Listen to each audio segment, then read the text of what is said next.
Welcome to your town meeting. The town clerk has informed me that we have met the quorum of 50 people at last count. I declare the November 4, 2025 special town meeting to be in session. To honor the work that our service members do for our country every day, our invocation will be read by a veteran, Mr. Phil Hallahan, a 45-year resident of the town of Longmeadow. Mr. Hallahan spent 6 years from 1962 to 1968 in the United States Army Reserve. He was assigned to the 309th Medical Field Hospital as an Army medical specialist. Please welcome Mr. Hallahan. Thank you. You can adjust it as necessary. We have come together in a civic assembly as a community in the tradition that is older than the Commonwealth of Massachusetts itself.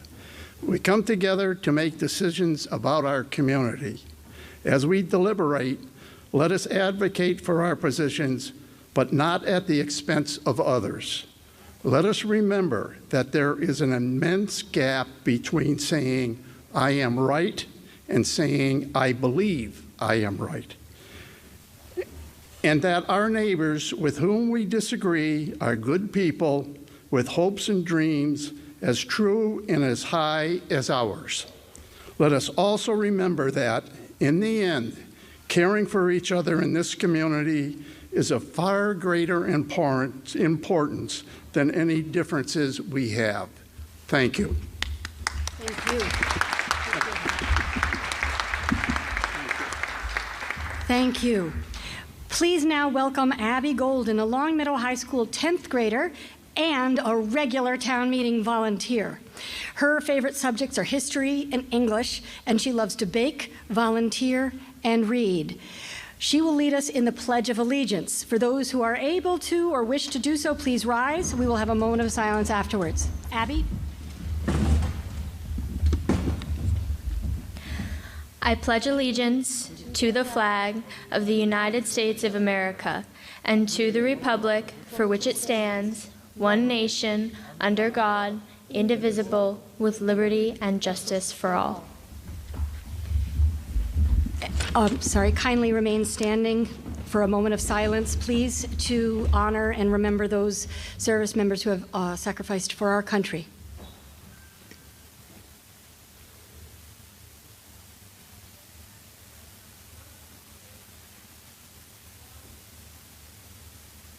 Thank you. Thank you. Thank you.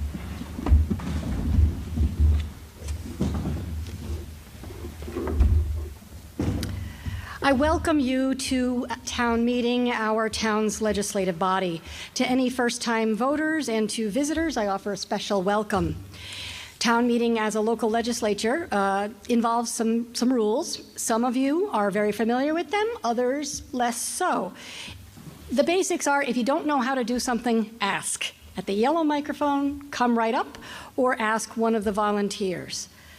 We're responsible for the community that we form together, and Longmeadow honors the spirit of democracy that overcame tyranny in the American Revolution and draws inspiration from the examples of our predecessors in the work that we do to engage our neighbors and friends in democratic self-governance. I thank the clerk staff and other volunteers, and to the student groups outside with bake sales, and to the food pantry volunteers. Thank you for that work. We have a shared decision-making accomplished through listening to each other, consideration of advantages and trade-offs, and a recognition that if our position fails to win the vote, we have been heard. Some general housekeeping rules. In the event of a fire alarm or other emergency, the exits are clearly marked. Fire department staff are here to assist, and the police are here as well. Should you need any hearing assistive device, inform a teller or someone at the clerk's desk and we'll loan you one. Non-voters to speak beyond the standard blanket approval for town meeting department heads, directors, and superintendents have to seek approval. No non-voters have been given prior approval to speak. So as many of you know, we are a legally defined legislative body in an open town meeting. It's different than any other kind of gathering of group of people, different than a select board meeting or public comment time. Legally, it's not a public forum. There are their own rules for town meeting itself. So my job is to keep the discussion focused on the question before us. You may hear a motion that differs slightly from the wording in the article.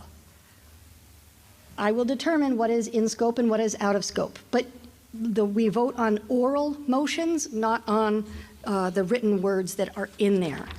If there are amendments, I will guide us through how we proceed on those. All amendments should be in writing, and I have received some amendments in writing beforehand. We're guided by Massachusetts general laws, our town charter, the bylaws, and the latest edition of town meeting time, the rule book for town meetings. All remarks come to the moderator. Comments at the microphones are for about 2 minutes, and they're addressed to me. All remarks and questions should be concise, on topic, and should be civil. If you have questions for how to accomplish something, ask. If you have questions for town officials or experts on a subject matter, again, ask me, and I will direct your questions to the appropriate person. If the person does not answer the question to your satisfaction, weigh that into your decision making. We don't engage in cross-examination. Try to ask all questions in one turn. Try to offer only new information. Everyone must keep their voting device on them. Even if you have to leave to go to the restroom, wear your device. When I announce that the vote is open, then you may press 1 for yes, 2 for no. If you see the number 1 and you wanted to vote yes, and you see the little word OK on the screen, your vote has been received. There's no need to press it more than that one time.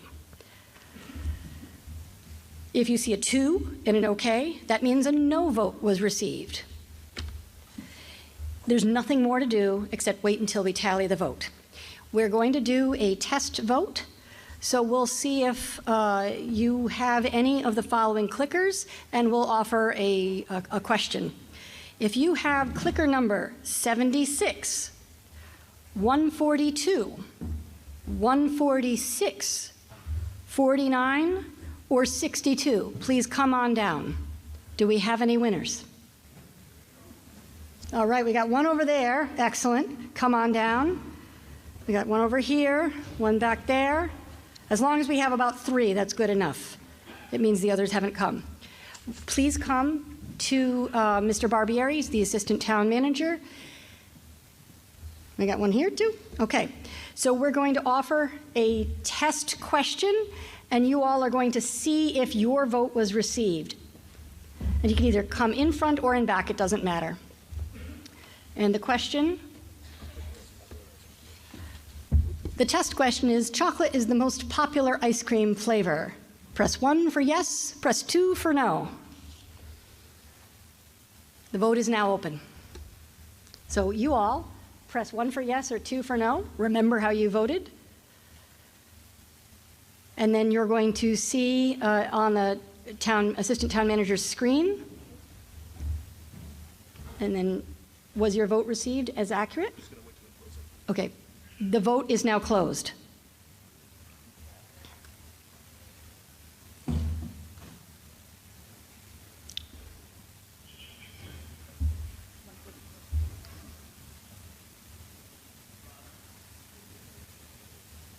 It's accurate. Thank you.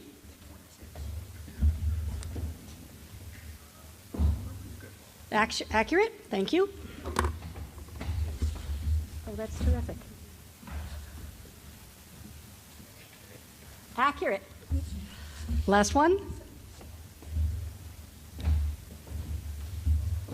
Excellent. Accurate. If you have any trouble with your device, let a volunteer member know. We will have a variety of different motions, so it'll be exciting tonight. I thank you for your participation. We're going to get started then. Are you ready? With Article 1. And I invite Josh Levine to come to the microphone.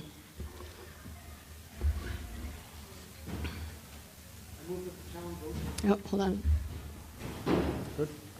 I move that the town vote to transfer from available funds in the Treasury the sum of $16,944 for the purpose of paying prior year's bills. Second. Motion's been made and seconded. You may speak to it.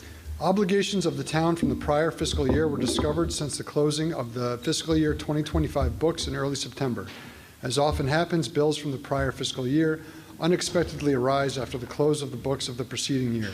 These invoices are for payroll, function review, and recommendations as part of an overall update to our payroll processes, as well as an invoice for copier expenses. This appropriation would allow the town to pay its obligations. The Finance Committee recommends this. Is there any statement or no statement? Okay. Then, any discussion? This requires a 9/10 vote. If we're ready to come to a vote, we will. The vote is now open. Press 1 for yes, press 2 for no.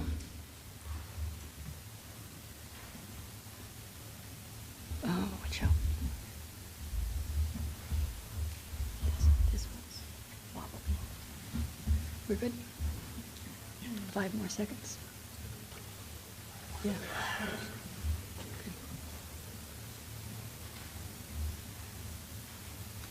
5 more seconds. The vote is now closed. I can't see the numbers. 154 to 12.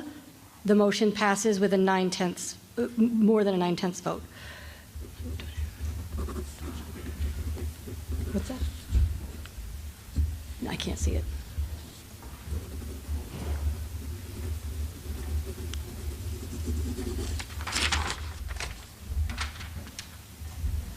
Article 2. Mr. Levine? I move that the town vote to accept General Laws, Chapter 40U, which authorizes procedures for municipal fines, and to amend General Bylaw, Chapter 259-28A, snow removal, as written in the warrant. Second. The motion has been made and seconded. You may speak to it. The previous version of this bylaw imposed a fine of $10 for noncompliance, which has proven insufficient to ensure adherence in many cases. Last year, there were at least 2 reported cases of injuries as a result of uncleared sidewalks. Providing safe and accessible sidewalks for all pedestrians necessitates a stronger, graduated penalty structure. As with all town bylaws, code enforcement agents prioritize public education and seek voluntary compliance before issuing fines, reserving penalties for repeated violations. The proposed revision, including a graduated fine system, is expected to substantially improve compliance, reduce the risk of slips and falls, and protect pedestrians who might otherwise be forced into the roadway due to obstructed sidewalks. Thank you. The floor is now open for discussion.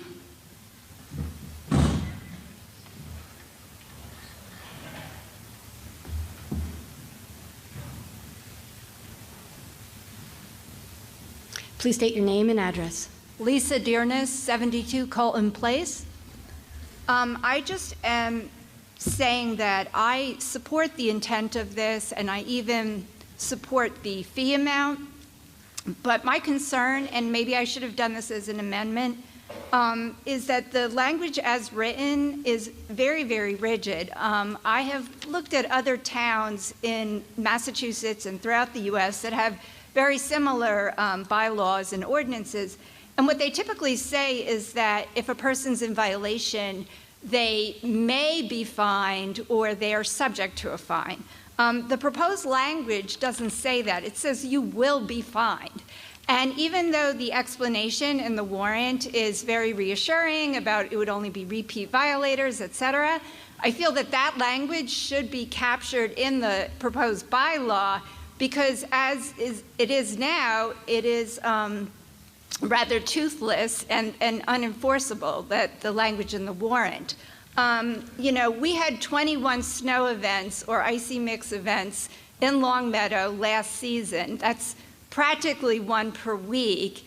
And my family, like many others, you know, my husband and I are older. He sometimes has illnesses where he can't get out there and shovel, so I typically do it. But I have to be out of town a lot this winter. I have a very sick family member in Virginia. And so my concern is we cannot afford to hire a contract company to shovel our snow, and a lot of families can't. And so I see that we would be very much, if I'm out of town and my husband is under the weather, we would not be able to comply with this. So I really feel that it needs to be reworded to give the code enforcement agents the flexibility of not being required to fine you. The other concern I have about it is that just putting sand down will not get you off the hook, because that only applies if it's ice. As worded, just putting sand down, if it's just snow, you're still in violation if you don't actually shovel the snow. In conclusion, I just feel that the bylaw, while I agree with it in spirit, I think it needs to be reworked and clarified on some of those respects. So, thank you. Thank you very much. Next. Linda Beasy, 150 Converse Street. Oh, sorry. Linda Beasy, 150 Converse Street. And I think I'm following her wording. I was kind of wondering how you decided on this particular language. It doesn't work for everybody. We have over 1,300 square feet of sidewalk. That's it's not always possible. And last year was the first year that it wasn't possible. So you're asking about how how they came to this particular, we're senior citizens as well. Thank you. I'll get your question answered. I'll ask the town manager to speak. Thank you. So I think the important distinction is that this bylaw currently exists. The only change that's being presented with this article tonight is to increase the fines and add staggered fines. So a first offense is 50, second is 125, and the third would be 200. That is after education that's done by the code enforcement officials. That's their primary motivation, is just to have the sidewalk cleared. Their goal is not to fine everyone. Thank you. Okay. And I wonder if there's any...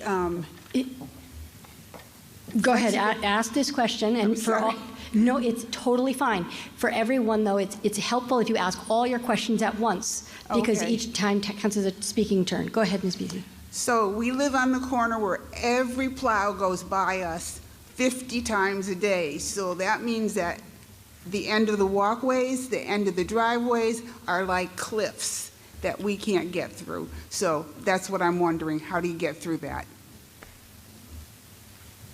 In terms of the rules. How would that be enforced? Yes. Okay. How do we get through that? Do we have the code enforcement officer here? Or would you be able to speak to that, Ms. Simmons? Okay. We don't have code enforcement here. If I understand, can I? Ms. Simmons, yes. If I understand, you're asking about when plows come through and snow or ice accumulates on the sidewalk, how do you remove it? Or no, she's asking about how does the enforcement handle when snow has piled up at the end of the driveway and whatnot? Sure. So they would make an attempt to speak with the homeowner or property, the resident, to make sure that they could get the sidewalk cleared. If there's no contact made with the person that's responsible for that, or they have a conversation and they commit to doing it and then they don't, then they could have a fining mechanism. But again, their first goal is to just get it cleared. Okay. Thank you. Next, please.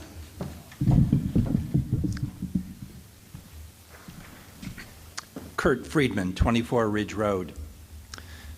Madam Moderator, I move to amend the article.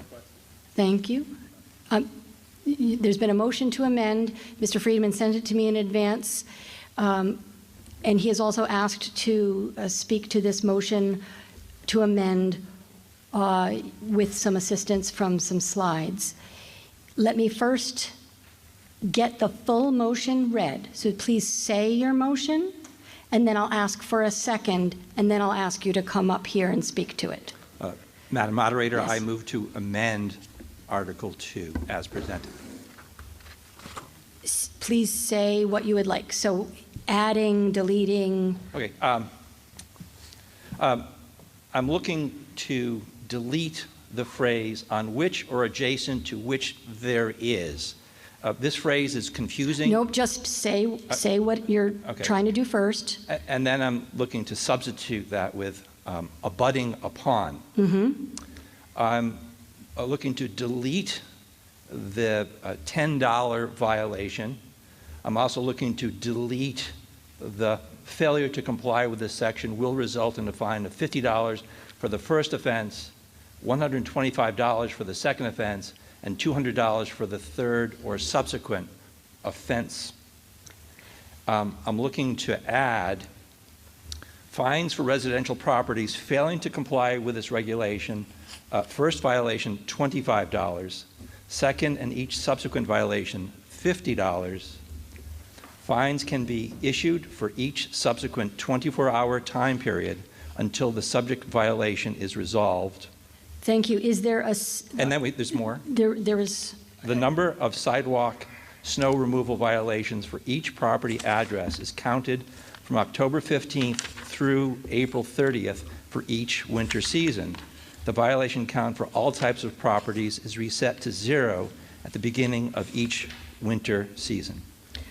you had one other in the written version you gave me, after the word sidewalk, you had another addition. Do you wish to continue that? Yes, okay.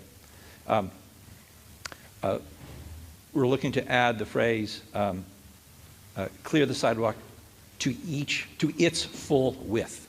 Thank you. Is there a second? Second. The motion has been made and seconded. Mr. Friedman, you may come up here to use the slides.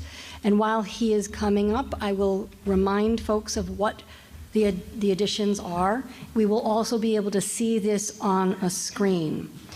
So deleting on which or adjacent to which there is, and adding the word abutting upon is the first. And while you're getting, let me know when you're all set. Make sure okay. I'm ready. Okay.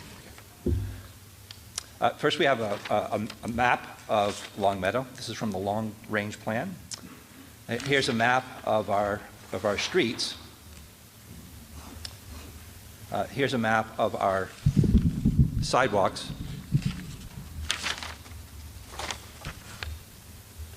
Here's our existing bylaw.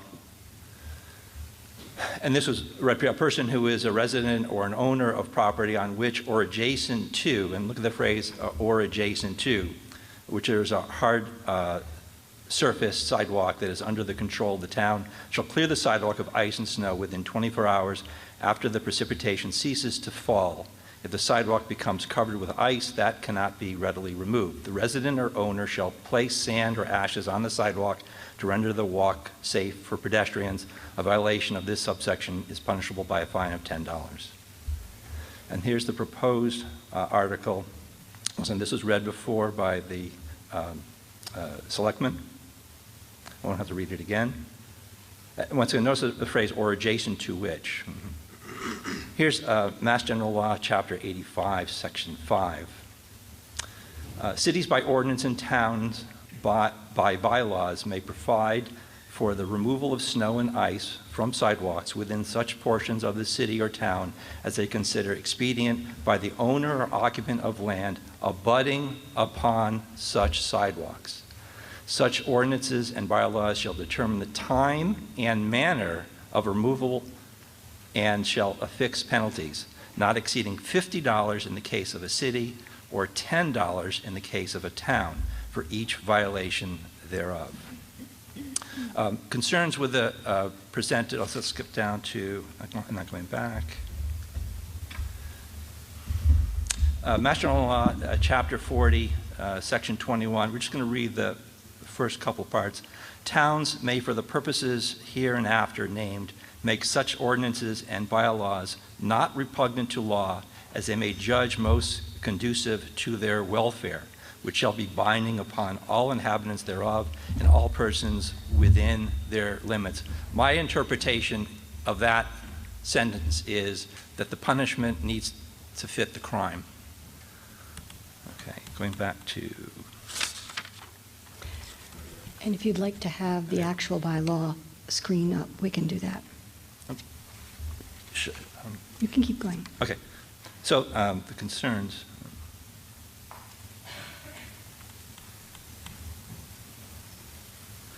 My concerns that I have with this article, there's no time duration between the first and subsequent violations. The phrase "on which or adjacent to which" has an ambiguous meaning. It could mean that a property owner could be responsible for the sidewalks on adjacent land, such as parks or other entities. The Mass law uses the language "abutting upon such sidewalks," not "on which or adjacent to which." Standards for snow and ice removal are not defined. The most important aspect of sidewalk snow removal is that the sidewalks get cleared of snow as soon as possible. Issuing fines does not necessarily clear the snow. The proposed article does not make any hardship exemptions. Now, I presented a amended article that had such language. Unfortunately, the moderator ruled that such provisions were outside the scope of this meeting. The proposed article with $125 and $200 fines is excessive. The proposed article does not differentiate between residential and commercial landowners. Other towns do. Commercial entities have a greater fine than residential. Okay, and now we go to now we want to go to what was been presented. Is that, where do we find that? So yes, we will, Mr. City, could you put his CF amendment, just to show you what the amendment is? And then for folks who are lining up at the mic, I want to be clear that once Mr. Friedman is done finished, we will be discussing his motion to amend, not the main article. This is whether or not we're going to be amending it in the manner he wishes. Okay.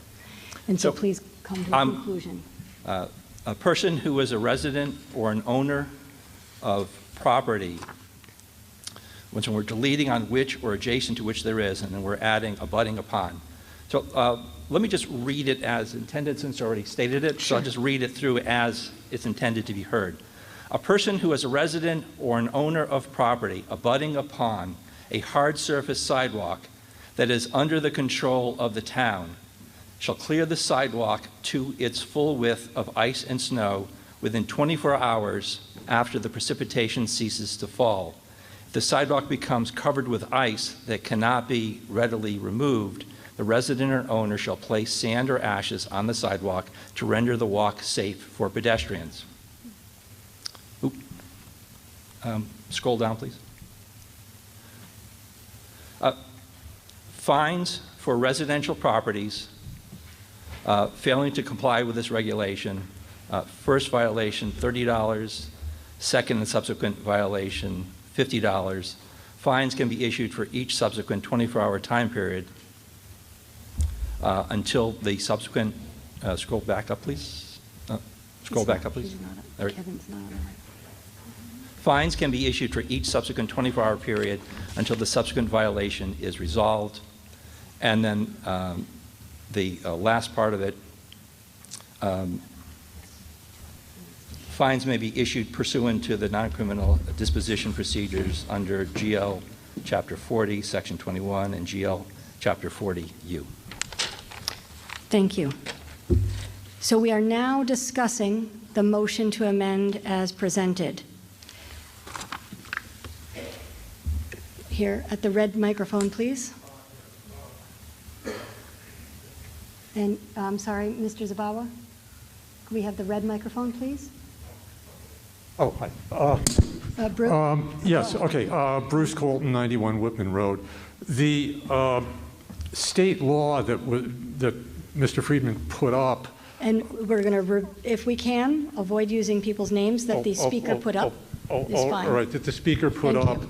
would seem to indicate that the town cannot can only fine or regulate residents of town, not owners of town who don't, owners of property in town who don't live in town. Could someone address that? You're asking the question about whether it could affect people Yes, who are in other not. words, the proposed bylaw would seem to violate state law to the extent that it. We're discussing the motion to amend. The motion to amend, we're dealing with a different set of chapter of Mass General Law. We're dealing with Chapter 40U. We're not dealing with 85. Okay, but it still would appear to violate the chapter of state law that was put up on the screen. Thank you. And now at the green microphone. For somebody who's colorblind, that's a little difficult. This is the green one, yes? Thank you. Larry Starr, 81 Williamsburg Drive. I had a serious problem with this as written. I'm surprised it was written so poorly. Mr. Starr, we're Yes. talking about the motion Yes. to amend. The motion to amend deals with most of the problems that I saw in this article, Okay. particularly with regard to the timing. Because as written, was it lifetime? Was it 3 in your lifetime, as long as you've lived here? Was it in a 24-hour period? And it wasn't timed, and that clearly had to be fixed. The proposed amendment does that. I thought the fines were excessive, but again, not being defined. Now, if it's every 24-hour period, then $50 adds up very quickly. In a week times 7, that's $350 if you don't get around to it. And so I support this amendment as written, or as proposed, rather. From it, which doesn't have to be added tonight, is that there should be something within our bylaws dealing with snow removal that also deals with fire hydrants, that they need to be cleared by the property owner in which it's located. I make sure my commercial people clear the fire hydrants all around our area, but I know a lot of people don't, and the fire department would be very appreciative if we all took care of that. So I support this amendment. Thank you. At the yellow microphone, the one in the middle. Julie Morgan, 65 Longmeadow Street. I have a simple question. Is it possible to bring up the full proposed amendment here? Because I think the speaker said some things about resetting that I either scrolled through really quickly or didn't appear there. I am going to see.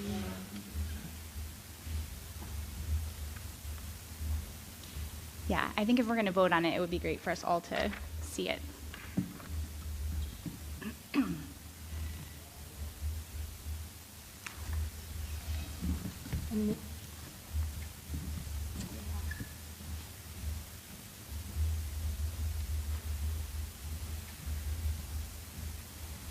Mr. Zabawa, are you using the link that I provided you?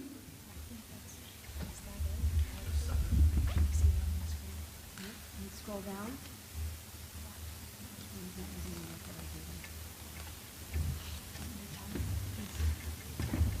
Use the link that I gave you. For those wondering what's going on up front, I provided a Google Doc link in anticipation of wanting to see the full amendment.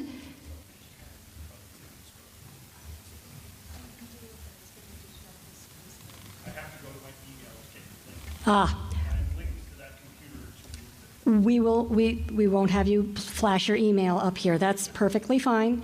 What I would like for you to do is take the first part where it says a person who is 259 to 28, and then I'm going to have you scroll down all the way to the next page where the remarks about the number of sidewalk snow removal violations are.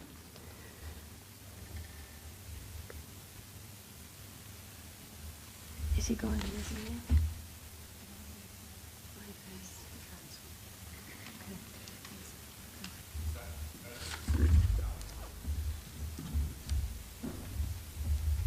Yes, this is accurate. Thank you. This is, scroll up, please.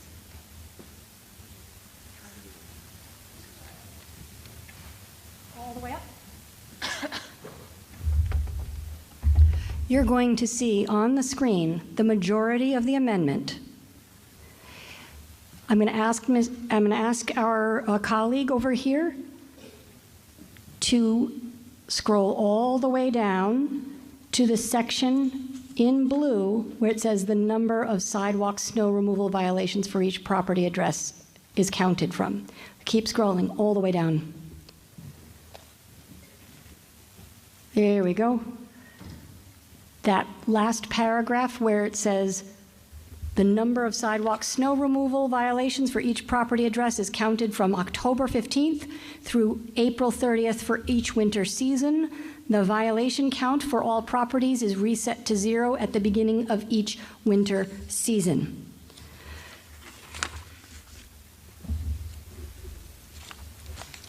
Josh Levine? Cut.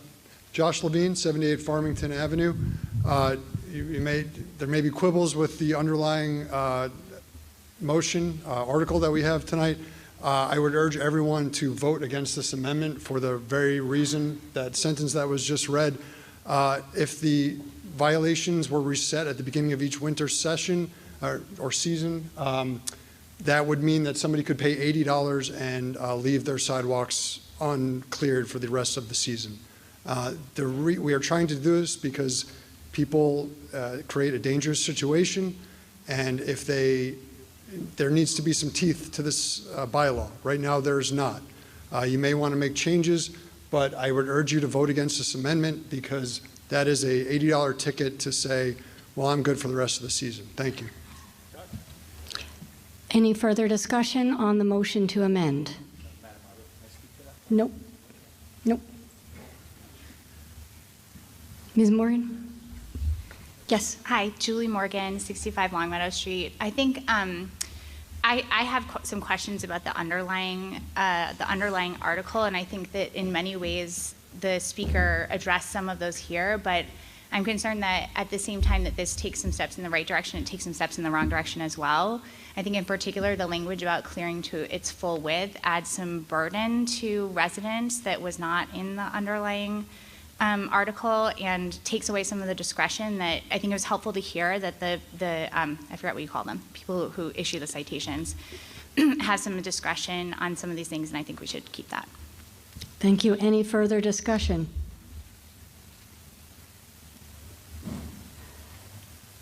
Seeing none, we will vote on the motion to amend. This is whether or not we're amending the main motion on Article 2. Are we clear? I just want to make sure that folks are clear about what you're voting on. All right.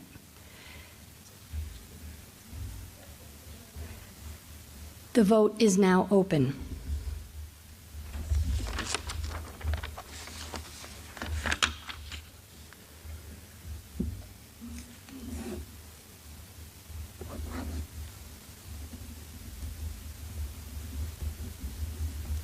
And a motion to amend requires a simple majority. You have 5 seconds left.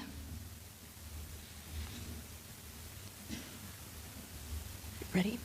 The vote is now closed.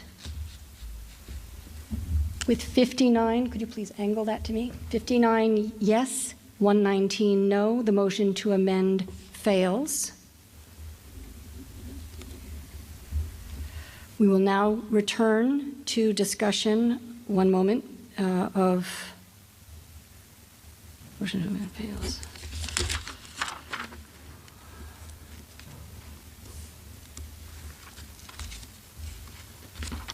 The main motion.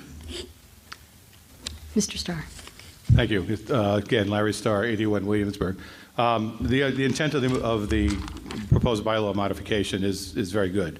The problem is it's very poorly written, and it needs to be rewritten to include timing issues. How often will that increased amount be charged? I'd like to see the fire hydrant issue added as well, and I'm unclear as to how $80 under the other one could be a maximum when it's $50 a day. So in 1 week it could be $350. I'm unclear as to how that was calculated. But I'd like to suggest it go back to the committee to be redrafted with additional clarification on the items that was brought up in the proposed amendment. I think they're good ideas to look at and to clarify. We still have some words that are not defined and never can be for example, where the question becomes, if the sidewalk becomes covered, that cannot be readily removed, defined readily removed. I don't think we can. I think that's always going to be a judgment call, which I like to have in there by the code enforcement. But again, my suggestion is that we vote against this, send it back to committee, let them rewrite it with more specifics so that it's very clear as to what's going on. And please add the fire hydrants for the fire department. Thank you. Thank you. At the green microphone, please, to my right. Liz Bone, 34 Elizabeth Circle. I support this amendment. I am a very active walker and was runner, and I can't tell you how for the months of the winter, there are so many people who do not follow the bylaw, and it's complete ice or on the corners when there's a huge pile of snow. Yes, that is an issue that the DPW puts on the corners, but it's still on the property of the person. And I would like to enjoy our walkable city with all our sidewalks that we're lucky enough to have. And also, this probably sounds terrible, but when you buy a house and it has a sidewalk, you know that you have to clear it. So you should know that that's your responsibility. Thank you. Thank you. At the yellow microphone. Name and address first. Yes, my name is Mike Kirby, 81 Lawnwood Avenue. As we discussed, I too have a motion that I would like to present in regards to Article 2. So just as I did with the prior speaker, say I move to amend and then state what you'd like to do. We can call your motion to amend up on the screen in a moment as well. First, state your motion. I would like to amend amend the motion outlined in Article 2 and add at the end of line 2 the following, striking the phrase "after precipitation ceases to fall" and replacing it with "after the Longmeadow Department of Public Works, its assignees or designees, have completed snow and ice removal on all exclusive town-owned and maintained roadways and sidewalks." Further, going down to sentence number 3, adding the following, "during a calendar year, until such time as Longmeadow DPW clears snow and ice from the roadways and sidewalks under its direct control, or to make ice-covered sidewalks under its control safer with the application of sand, ashes, or other slip-resistant materials. No enforcement of this bylaw shall be made upon Longmeadow residents or property owners." Is there a second? Second. The motion has been made and seconded. You may speak to it, Mr. Kirby. Okay. Would you like me to read how this would appear? You may. Yep. Okay. So under Article 2, if these motions are approved, to see if the town will vote to accept General Laws Chapter 40U, which authorizes procedures for municipal fines, and to amend General Bylaw Chapter 259, Section -28A, snow removal as follows. A person who is a resident or an owner of a property on which or adjacent to which there is a hard surface sidewalk that is under the control of the town shall clear the sidewalk of ice and snow within 24 hours after the Longmeadow Department of Public Works, its assignees or designees, have completed the snow and ice removal on all exclusive town-owned and maintained roadways and sidewalks. If the sidewalk becomes covered with ice that cannot be readily removed, the resident or owner shall place sand or ashes on the sidewalk to render the walk safe for pedestrians.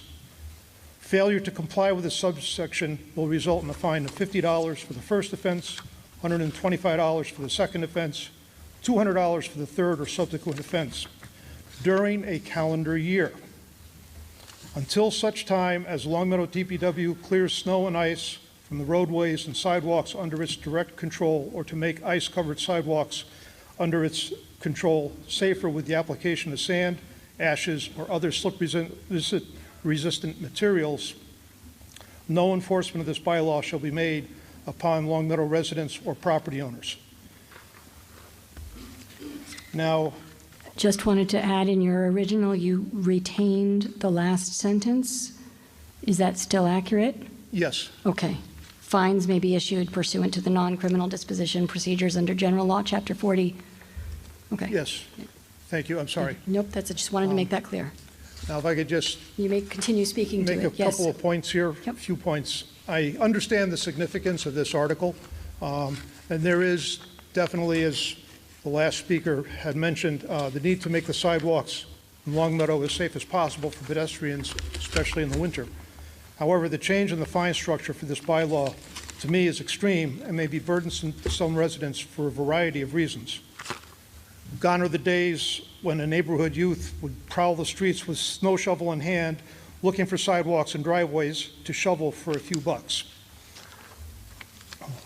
Today, the elderly and disabled may not be able to readily find someone in a timely enough manner to avoid an overly burdensome fine.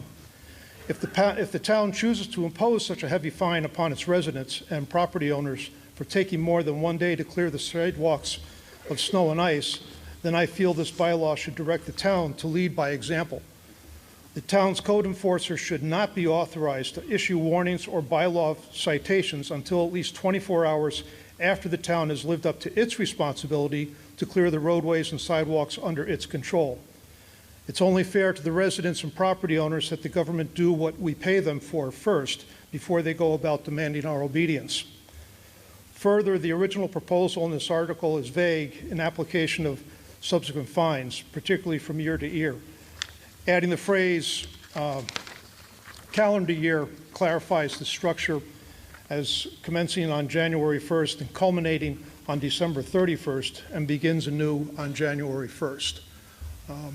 And as a person in my neighborhood, I can clear the sidewalk at the end of a snowstorm, but if the DPW has not completed plowing the street, oftentimes my sidewalk gets covered with snow and ice again from the plows that are plowing the street to its full width, and thereby causing me to be once again in violation of the bylaw. So that's why my concern was after the town has finished with its plowing and clearing operations on all the roadways and all their sidewalks. Thank you. Thank you. We're discussing the motion to amend that we just heard. Yes. Fulton Place. I appreciate everything in this latest motion, and I think it would be a huge improvement in many ways. I do just want to point out my only reason for opposing it is that it still retains the language where it states that failure to comply will result in a fine, which gives the code enforcement people no flexibility, and there is nothing in this language that talks about giving a warning or only fining with repeat violations. So I want to reiterate what another speaker stated, which was that I think that this whole article needs a lot of rework back in committee to iron out all of these issues and capture the true intent as well as the feedback that everybody's providing tonight. Thank you. Thank you. Further discussion? Question? I have a question on clarity. Mary Beth Bergeron, 497 Inverness Lane, Long Meadow. The way the article reads now, if my land abuts a non-buildable lot owned by the town because it's wetlands, does that make me responsible as an abutter to clear the sidewalk on that parcel of land? The way it reads, it means that if I abut that land, I have to clear that sidewalk. And what if there are two abutters, one on each side? Do they share in that responsibility, measure it and do halfway? One moment, I think the please. article is really needs a lot more work and consideration.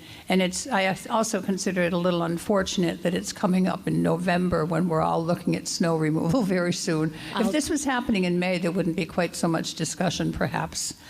I have other concerns. I will doubt that.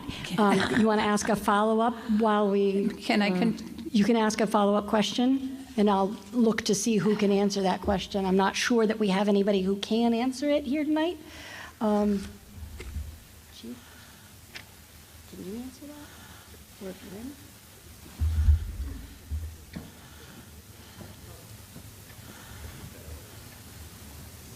Is there any code enforcement?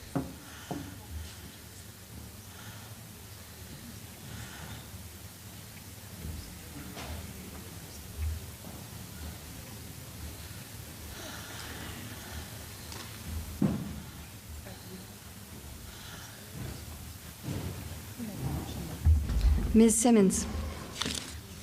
In the case of a vacant lot next to you with the sidewalk in front, you would not. Could you speak louder? Sure. In the case of a vacant lot or a vacant home next to you with a sidewalk in front of it, you would not be responsible for that. So the town will come and clear that sidewalk? That's a separate question, and I don't know if we can get the answer to that question right now. No?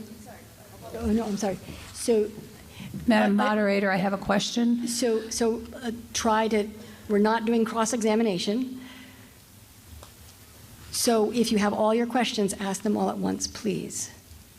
I have a question of the moderator. Yes. Is it appropriate at this time to make a motion that the Article number 2 be withdrawn for further consideration, to be considered at our next town meeting held in May? Right now, we're discussing a motion to amend. After the amendment vote is made? No, we cannot take a motion to take no action on a subject matter where we already have a main motion that is live. So if you would like to make a motion to refer, that's a different matter. But I see we still have discussion. People are still in line for a motion to amend. And we'll deal with the motion to amend first, and then we'll take up other motions. Such as to refer? Yes. Thank you, Madam Moderator. Go ahead. Josh Levine, 78 Farmington Avenue. I will note that I was just referred to as people, which is a little hurtful, but that's okay. Oh. Sorry. Speak into the mic. And there are other people who were waiting to speak. Okay. There's one other person, and there may be others. Thank you. Go ahead, Mr. Levine. I would urge, again, to vote down this amendment, and I will tell you why. One, it is impractical to ask that every street be cleared before any enforcement goes out. I will also tell you one thing. The bylaw already says that there will be a fine for not clearing. It already has this language that people are upset about. Does code enforcement give a fine for every instance? No, they don't. They have discretion. Are they going to drive down a street that hasn't been plowed to start ticketing people that haven't cleared their sidewalk? They do not, and they have not. Now, I would say vote down this amendment. If you don't like the bylaw, if you don't like this article, vote down the article. We have, as a select board, these are publicly noticed meetings where we set the warrant. The time to make changes to the warrant is at those meetings. We've been looking at this for months. I would urge, if people do not like this bylaw, vote it down, vote down the article, and participate in the process. Thank you. Further discussion? Yes. Heidi Johnstone, 387 William Street. I have firsthand knowledge of the building department, and I know for a fact that all the code enforcement officers bend over backwards to work with the residents and not fine. That's the last thing that they want to do is fine people. They're trying to work with them. They try to help them find people to do the sidewalks for them if they're elderly. So that's the last thing we want to do in that department. Thank you. At the microphone to my right. At the green one.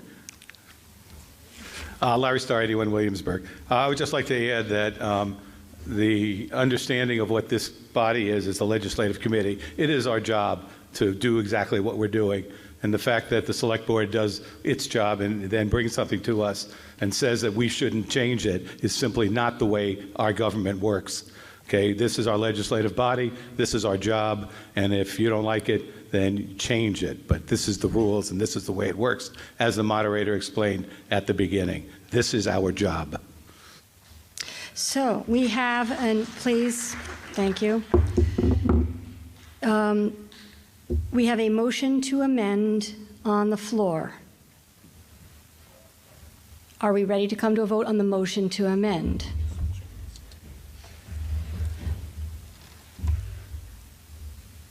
And this is a motion to amend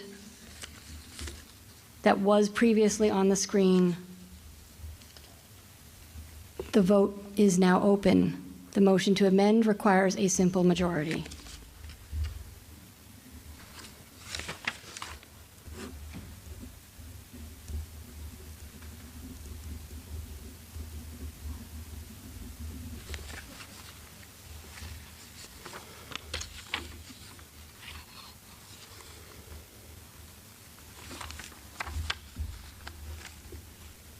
The vote is now closed.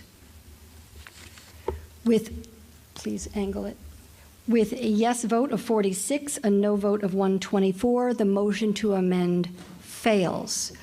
We will now come back to a discussion of the main motion.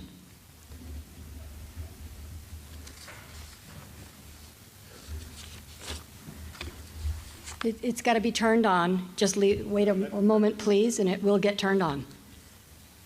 Thank you. Go ahead. Kurt Friedman, 24 Ridge. I would encourage everybody to look at the exemptions in the city of Newton, Massachusetts, where residents annually, people who are old, people who are disabled, people who may have financial difficulties, or they apply for exemption and then the town takes care of it. Now, we used to clear all the sidewalks in town. Then as part of a cost-cutting measure, it was decided to have the residents do most of it. But it doesn't work. Once again, we are an aging community. People have issues. Another thing, if we look to our neighboring community of East Longmeadow, and I also had this in my original amendment, but unfortunately it was ruled out of order by the moderator. I said that after 24 hours of violation, the town may clear it. The important thing is the sidewalks get cleared. I agree with the selectmen that the sidewalks need to be cleared, but if a person is unable, they're sick, they're disabled, they're out of town, whatever, they're tending to another person who's sick, if they're not able to do it, the town will take care of it, so the interests of the citizens are protected, and that's very important. And that's not the subject of this article. And this wasn't in this article. I will ask you to get to the point on the main motion. The point is that I believe that this should go back and reworked to meet with the interests of our community, so everybody will support it, so it works for everybody, and that not only is it does it protect the interests of the town, but it's also kind to our citizens. Thank you. Thank you. The center microphone. Hi. Julie Morgan, 65 Longmeadow Street. I'm delighted that we're back to the underlying article. I just have a couple of questions, and they're, I think, related to some of what we've seen in the amendments. Could someone speak to what it means to have an offense, and would people be fined sort of like subsequent days, an increasing fine every day, or is it defined a little bit more broadly than that? And then I think we heard this question of like, the cumulative accumulation of fines over a period of years. Is it the intention that you would sort of, you know, if you get up to $200 in the first year, that the next winter, your first offense is $200, or does it sort of start again? And I guess if it is cumulative, how are you tracking that? Thanks. Oh, you've got it. Ms. Simmons. Thanks. So I'll start with your last question first, because I remember that one more. So the way it would work is, no, it would reset. So it's the same with every storm. So if you have a storm and 2 weeks go by and then we have another storm, you don't start again at the third offense. It wipes clean at a new event. And then can you? And it's regarding, so when does the offense begin? Oh, sure.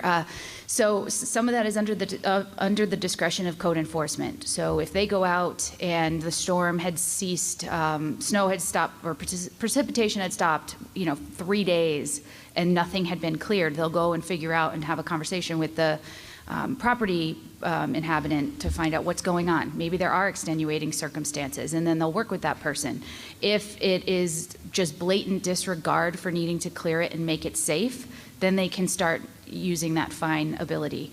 And if it's, sometimes they need the teeth of, I'll be back in 24 hours to see if you've made progress, or sometimes they need maybe a couple days because there's extenuating circumstances. So it's not always every 24 hours you go from first offense, second, third. There is that discretion with trying to work with people. Thank you. At the red microphone? So I'm opposed to this. Name and address, please. Oh, sorry.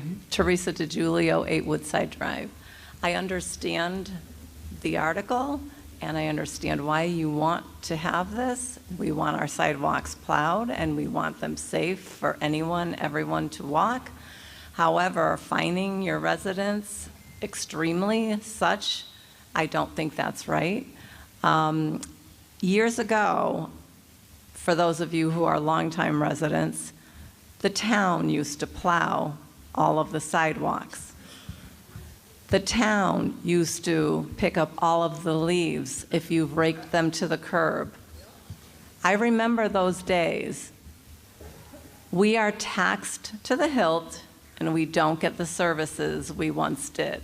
Now we're being raked yet again by being fined for not plowing our sidewalks, which should be the town's job. Please. Thank you. Is this on? Okay, and I think that it should go back to the town's responsibility because of the high taxes that we pay. We live on Woodside and William Street, and it's abutting school property. One neighbor is to the right of us who really abuts the school property. And we do a really good job every year clearing the sidewalks, clearing our own sidewalks, driveways. I, for many years, had to go to Florida in the winter to take care of my ailing parents. But we hired someone in case of snowfall, or our neighbors would be generous to do our sidewalk because it's basically school property, town property. So we try, everybody tries to clear their sidewalks. I don't think anyone is out there trying to harm anybody and leave their sidewalks unplowed. But there are situations, and you are all human beings. You should feel for your residents. Some people just can't get out there and do it. They don't Please come to a anybody. conclusion. So I think you should really rethink your numbers and really trying to gouge people yet again. There's no speculation on motives of anyone in town meeting. Thank you. At the green microphone, please. Hi. My name is Lisa Planetta, 276 Green Hill Road. I spend a lot of time on our sidewalks since I've retired. And I can tell you that everyone who's worried about being fined because it's going to be 26 hours, it's the same houses every winter. I can walk you around town and point to the sidewalks that do not get cleared. So the people who are trying, and mostly they get it done, and once in a while they're not, I don't think there's anything for you to worry about. But I have to walk out in the street reliably for these probably a dozen houses in town that just don't ever clear their sidewalks. And I think they need a message, and the fines are not excessive because people are going to get injured. Kids can't get to school. They have to go around into the street. So I very much support this. Thank you. At the red microphone, please. Mike Kirby, 81 Lawnwood Avenue, and I'm opposing this not because I'm a sore loser, but with my motion, but a couple of things. First off, a clarification. There's been some statements made about the town clearing all the sidewalks in town back years ago. That was not the case. The town did clear the major school routes of the snow on the sidewalks, but not every single street in town, not every single sidewalk. But also, the reason why I'm truly opposing this is there have been a lot of smart people, smarter than me, obviously, coming up with other ideas and other considerations for this bylaw. It does seem to lack certain specifications later on. So for that reason, I think it should go back to the Board of Selectmen to try and take into account some of the points that people were making here today. And in order to have that happen, we should all be voting no on this particular article and start again perhaps at the annual town meeting in May. Thank you. Thank you. Are we ready to come to a vote? All right. We are voting on the main motion. It has not been amended. It is as you saw it in the warrant. The vote is now open. Press 1 for yes, press 2 for no.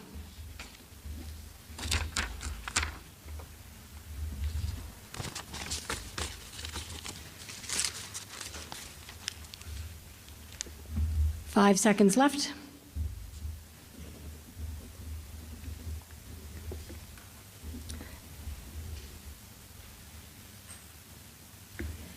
The motion fails with 82 yes, 94 no.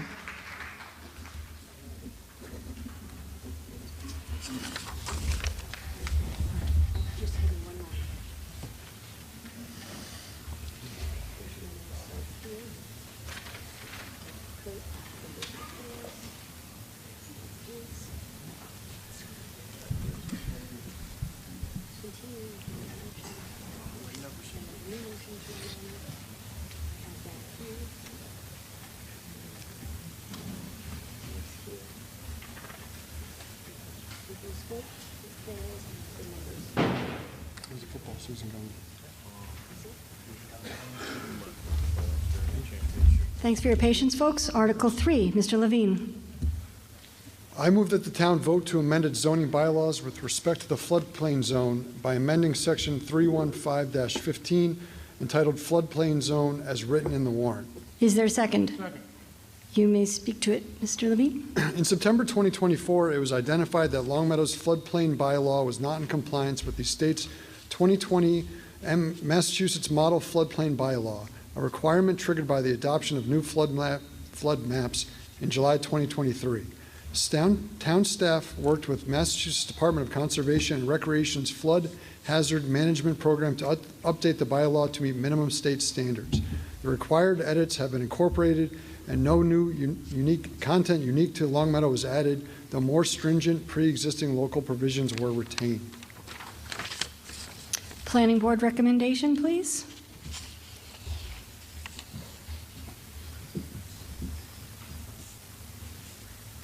The Planning Board recommends this bylaw, this keep in line with the Mass General Law with our zoning rules and regulations. Thank you. This requires a 2/3 vote. The floor is now open, unless you're ready to come to a vote. All right. We're ready to come to a vote.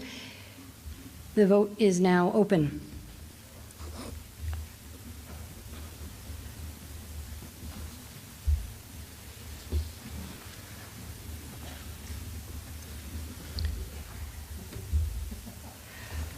Five more seconds left. They're still coming in. The vote is now closed.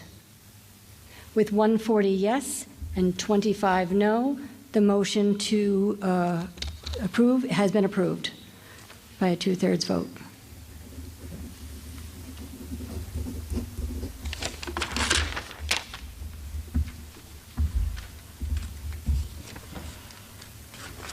Article 4, Mr. Levine. I move to take no action on Article 4. Second. Motion's been made and seconded. You may speak to the motion to take no action.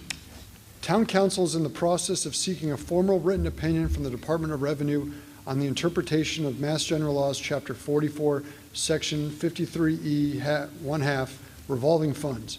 Town Council, the town's energy consultant, and the town manager agree that the cash out of the net metering credits falls into the other receipts category as stated in the MGL. We request that no action be taken on this article until the formal opinion is received. Any further discussion? We will vote on the motion to take no action. This requires a simple majority. The vote is now open.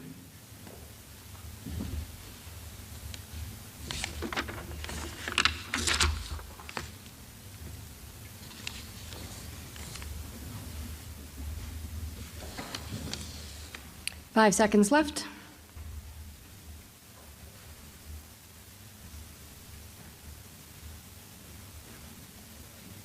And the vote is now closed. With 136 yes, 16 no, the motion to take no action has been approved. Unless there is a motion to take any action, we will pass on to Article 5. Seeing none, we'll pass on. Mr. Himavati. Madam Moderator, I move that the Town of Longmeadow hereby appropriates the amount of $290,000 for the purpose of paying feasibility study and schematic design costs related to a potential accelerated repair project involving replacement of windows and doors at the center school located at 837 Longmeadow Street, Longmeadow, Massachusetts 01106, including the payment of all costs incidental or related thereto the project, which proposed repair project would materially extend the useful life of the school and preserve an asset that otherwise is capable of supporting the required educational program, and for which the Town of Longmeadow has applied for a grant from the Massachusetts School Building Authority, the MSBA. Said amount to be expended under the direction of the town manager. To meet this appropriation, the finance director is authorized to transfer from available funds in the Treasury said amount under MGL Chapter 44 or any other enabling authority. The town acknowledges that the MSBA's grant program is a non-entitlement discretionary program based on need, as determined by the MSBA. And if the MSBA's Board of Directors votes to invite the town to collaborate with the MSBA on this proposed repair project, any project cost the town incurs in excess of any grant that may be approved by and received from the MSBA shall be the sole responsibility of the town. Second. The motion's been made and seconded. You may speak to it, Mr. Himavati. The windows at Center School are 30 years old. They are energy inefficient. Many of them are inoperable and need to be replaced. At the annual town meeting in 2022, an article providing $300,000 in funding from the Community Preservation Act was approved toward the goal of repairing or replacing the windows.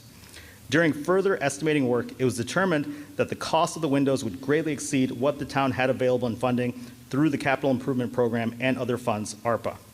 The town applied to the Massachusetts School Building Authority Accelerated Repair Program when it restarted in 2024 to assist with funding the replacement of the windows. Of the original CPA funding, $290,000 remains available and will be used toward the eventual window replacement. The funds to pay for the feasibility study and schematic design costs will come from free cash. Finance Committee recommends. Finance Committee recommends Article 5. Any further discussion on Article 5? Motion under Article 5? Go ahead, at the center microphone. My name is Thomas Narrigan. I live at 77 Woodside Drive. Just so that we can get a better idea of what's involved here, can you tell us how much you expect, ballpark estimate, for the cost to replace the windows? And secondly, how many windows would be replaced? Thank you for the question. Ms. Simmons?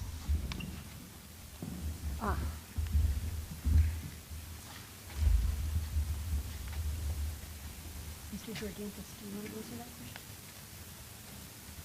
Mr. Georgantis. Ms. Simmons. Thank you. There's 300 windows, and the estimates that we had in 2022 were $2 million. Thank you. At the green microphone. Mark Gold, 129 Avondale Road. I'm in favor of the article, but I just want to point out to the town meeting that several years ago we actually replaced one of the windows. I think it was done by the building committee, and it was a brand new window. We put it in, and it did not resolve the issues of Center School, which is teachers can't open the windows because these are massive windows. And even when the windows are open, or when the windows are there, teachers still feel they need to open the windows in the dead of winter because the heating and ventilating system is not under control of the building. So I support getting new windows, but frankly, it's not going to resolve the issues of Center School. Anybody who's been there knows that you have to lean out over 3 or 4 feet of a radiator to try to open a 300-pound window. It just can't be done.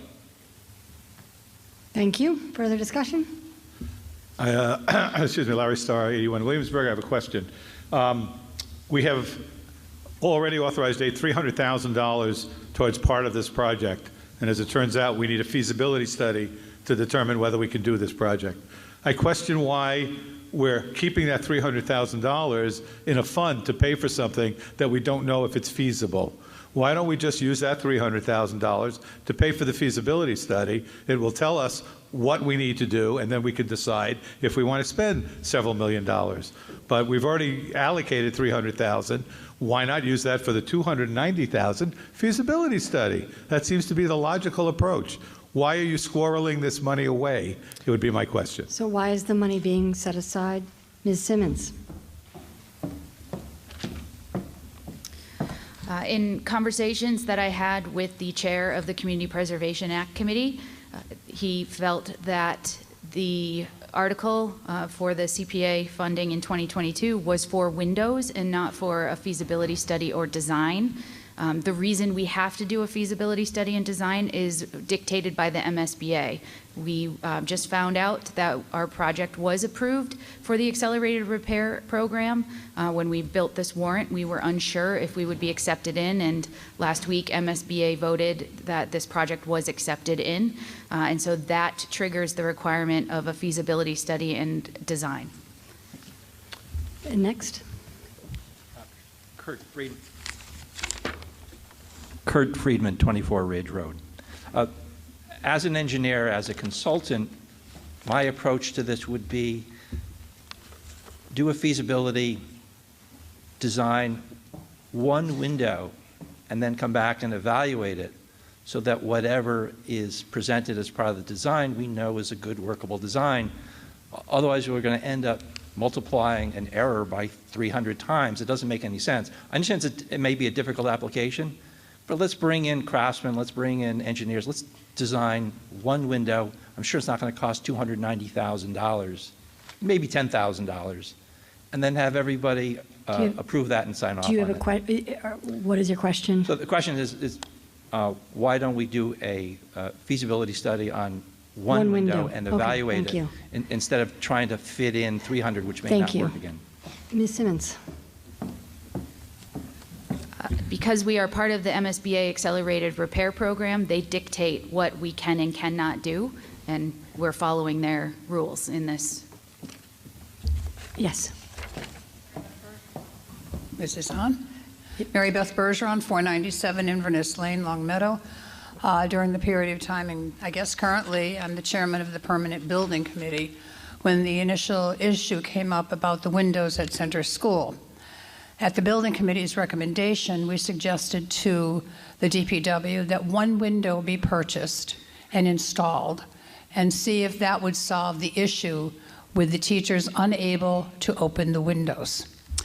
It was right after COVID, and they were concerned, and possibly validly so, about the replacement air coming into their classrooms.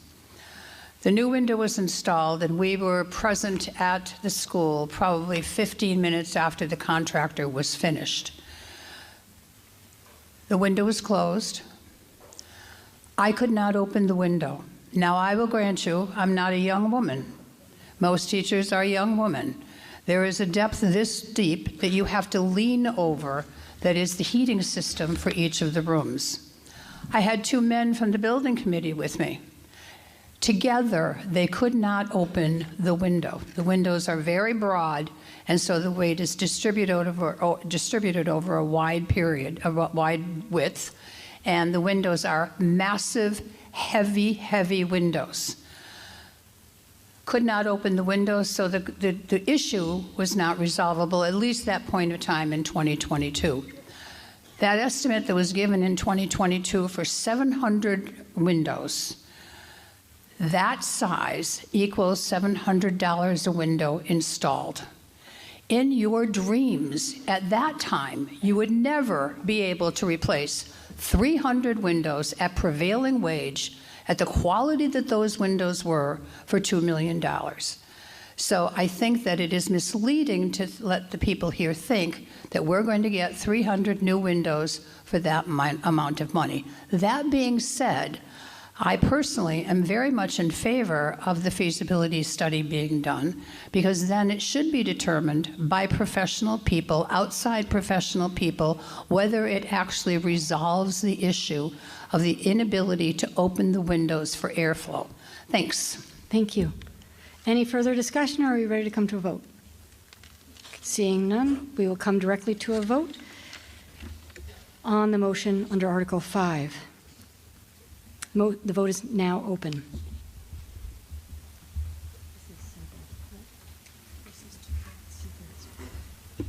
Because it's not listed. And this requires 2/3 majority in case of borrowing.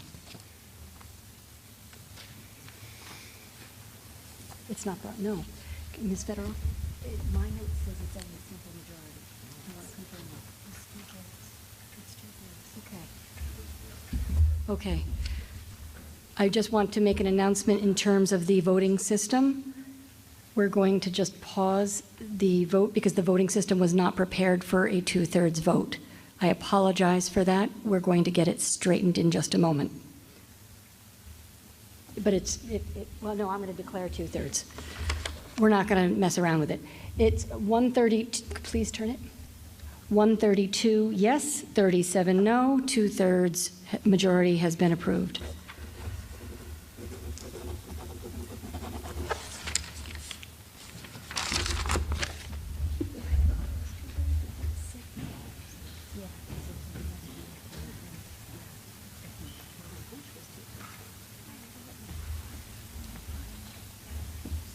Oh, that's fine. At the yellow microphone. Larry Starr, 81 Williamsburg. Mr. Moderator, I move that Articles 6, 7, and 8 be adopted under consent agenda. The motion has been made and seconded to consider Articles 6, 7, and 8 together as a consent agenda. I will call out each one. If anyone wishes to hold one for separate consideration, please yell out "hold." Otherwise, we will come to a vote on all three articles that require a simple majority. 6, 7, 8. We will come to a vote on Articles 6, 7, and 8 as a consent agenda.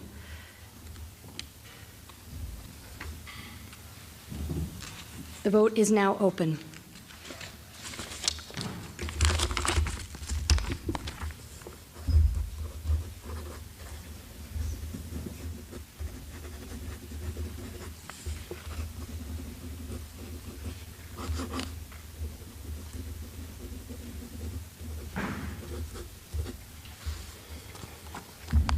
Five seconds left.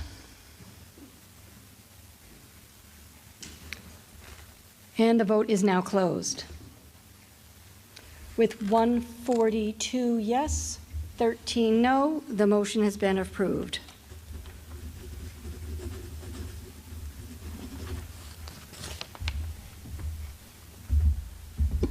Article 9. Ms. Mayor DeWolf. Madam Moderator, I move that the town vote to authorize the treasurer to borrow the sum of $8,500,000 for the purpose of funding the water main replacement project on Western Drive.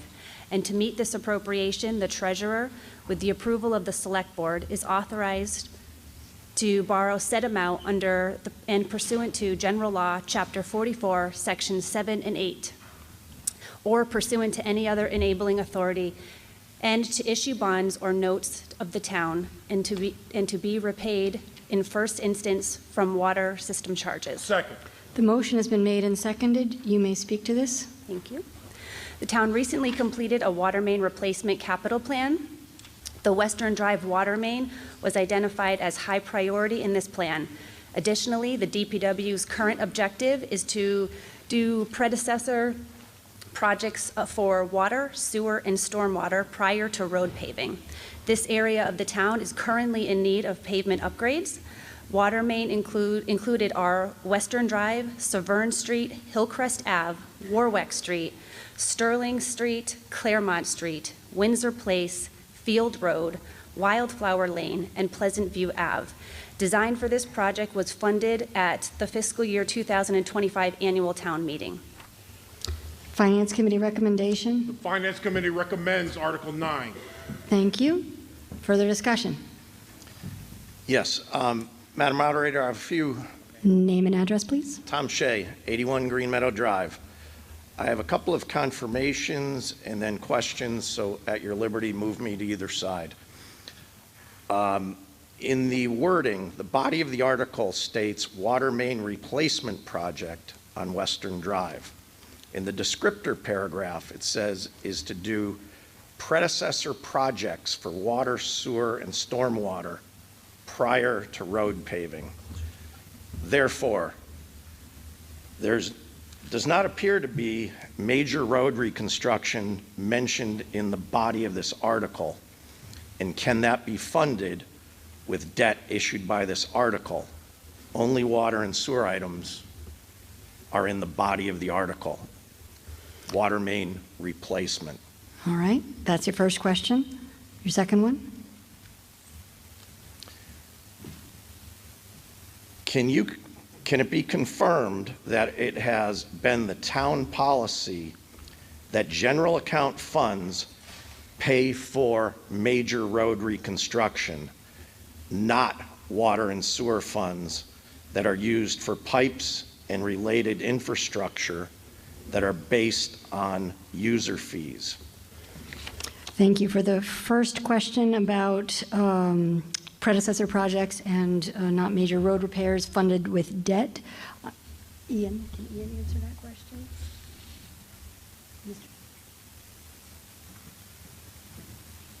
Yes.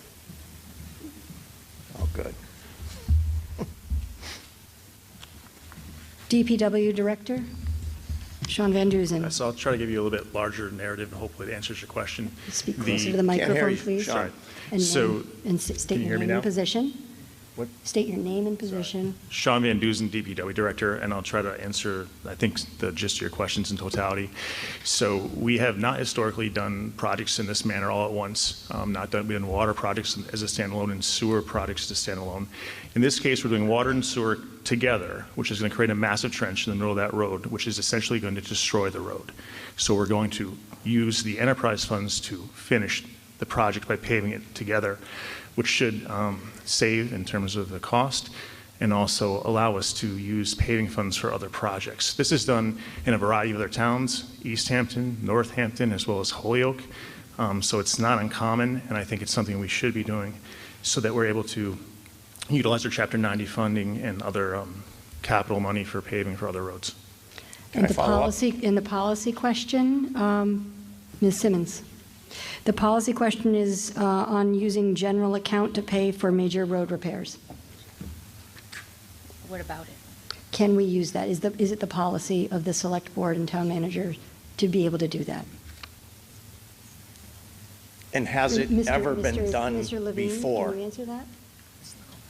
I'm sorry, I don't understand the question. I will ask Mr. Shea for a clarification of that last question, please. Yes. Could you allow me to read 2 sentences of the select board and town manager water and sewer policy? So you already have the answer then? No, I would like to Okay. ask the select board if they are following this policy, and also for the people at town meeting to know what the policy is. I think it's appropriate. Go ahead. Thank you. The allowed use of funds for the Water Enterprise Fund is operation, repairs, and maintenance to the potable and firefighting water distribution system. Bonded indebtedness for maintenance and repair of the water distribution system. It goes on to say that not allowed use of funds would be for unrelated to potable water and sewer collection. Nowhere in this policy does it mention roads. And also, I might note, the city of Springfield and the town of East Long Meadow do not have roads paid for by water and sewer. Those are the two contiguous cities and towns to Long Meadow. So the Why question are is on we- the Why are policy. we different? Thank you. Mr. Levine. This is absolutely related to the infrastructure project. As you heard from Mr. Van Dusen, we can't get to the pipes and the work that needs to be done without taking out the roads. They will be destroyed. We have to put them back in. It's all one project. This is not, these are not two unrelated things. It will happen in lockstep. And this is the way we have chosen to proceed. And and we think it's the best use of funds. It's the best way to do this quickly. We have other projects slated for Chapter 90 funds, and this is all one project that we would like to get taken care of now. Point of clarification, Madam Moderator. Mr. Shea. I don't believe my question was answered that in Long Meadow, this has not been done before. I don't dispute that it will be done together as part of one project. The question is, how is it being funded? Because this is what jacked our water rates by 47% in our sewer rates, while surrounding towns that don't do this, their water rates are going up single digits. Mr. Levine. Anybody watches the select board meeting, you will see that we have hundreds of millions of dollars of water and sewer repairs that need to be done. We are not, our water rates were not jacked up because of that. Our water rates have risen commensurate with the projects that we need to do, because for years the projects were not done. We have 100-year-olds. This area of town was one of the first water mains to be put in. They're 100 years old. We were looking at a meeting last night. We're looking at the town map of our water mains. 47%, 53, something like that, are red, which means their status is they could fail at any time. Our water rates are going up and have gone up because we need to do work. Because every time we let a pipe sit, it fails. DPW spends an incredible amount of money fixing it. These projects need to be done. We are working our way off of the Springfield border where these were put in. We need to do this work. That's why our water rates are going up. Quick Thank follow-up, you. No, Madam Moderator. I'm sorry. Bylaws, Section 318 limits on speech. A voter is not entitled to speak more than 2 times on one question until others who have not spoken have had an opportunity to do so, and a voter is not entitled to speak more than 3 times on one question without first obtaining the leave of the meeting to do so. You have spoken 3 times. You may sit down. You're not, unless we vote to allow you to speak, according to our bylaws. So what would you like to do?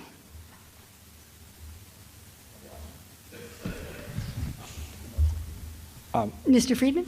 Yep. My understanding of the way And the town... name and address, please. Kurt Friedman, Thank you. 24 Ridge. My understanding of how the town handled this is that streets, water, and sewer would share in the costs. It might be a third and a third and a third.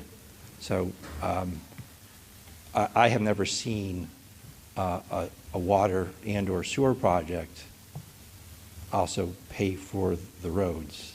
So I share the concerns of the other questioner here. Thank you.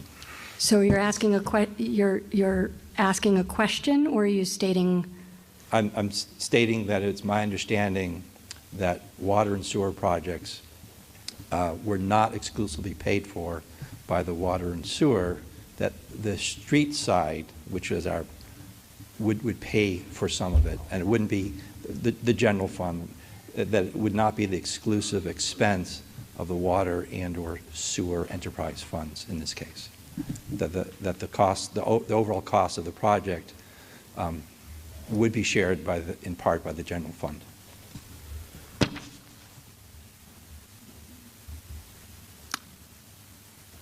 Further discussion? I'm Steve Kennedy of 11 Western Drive. Just a quick question. What's the time frame on this? I'm sure the folks all the way down to Pleasantview would like to know, and I do as well. Mr. Van Dusen. Sean Van Dusen, DPW Director, and For the previous question, we just did the same thing on Magnolia Circle, so that entire project was done with water funds. To answer your question, we are out to bid right now, and the bid opening is next week, so ideally we'll start that work in the spring. Thank you. Any further discussion? Mary Beth Bergeron, 497 Inverness Lane. I am familiar with Tom Shea, fairly. I apologize. I would like to make a motion. Excuse me. We do not refer to names in town meeting. Thank you. I would like to make a motion that the previous speaker be allowed to speak one more time. Second. The motion has been made and seconded. We'll come to vote on this. This requires a majority vote.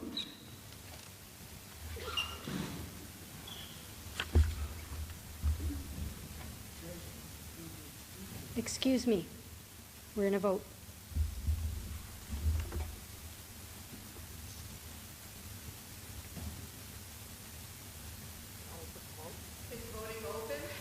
And I will let you know when the voting is open. Simple.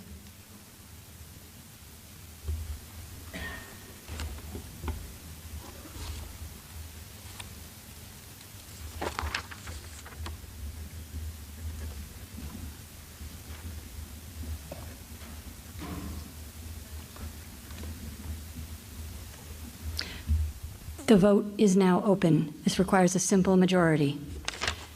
And this is pursuant to our Section 3.18, limits on speech.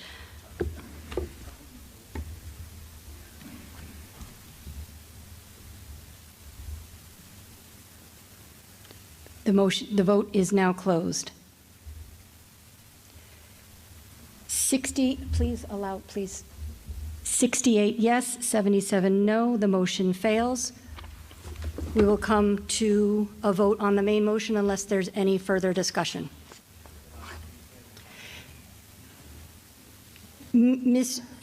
So the bylaw states, and I'm going to repeat the bylaw that we just voted on, a voter is not entitled to speak more than 3 times on one question without first obtaining the leave of the meeting to do so.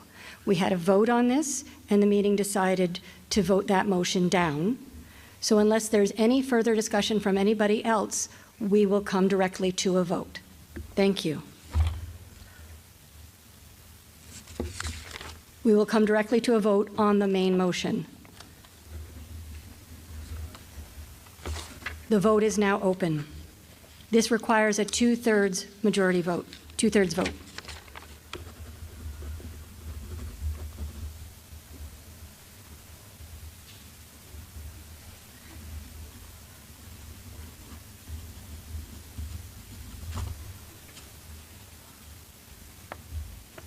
The vote is now closed. Please angle it toward me.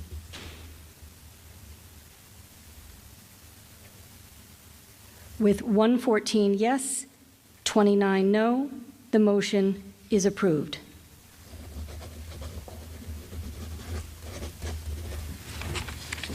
Two-thirds. Article 10. Thank you, Madam Moderator. I move that the town vote to authorize the treasurer to borrow the sum of $2,500,000 for the purpose of funding the Western Drive sewer line and manhole rehabilitation and replacement project.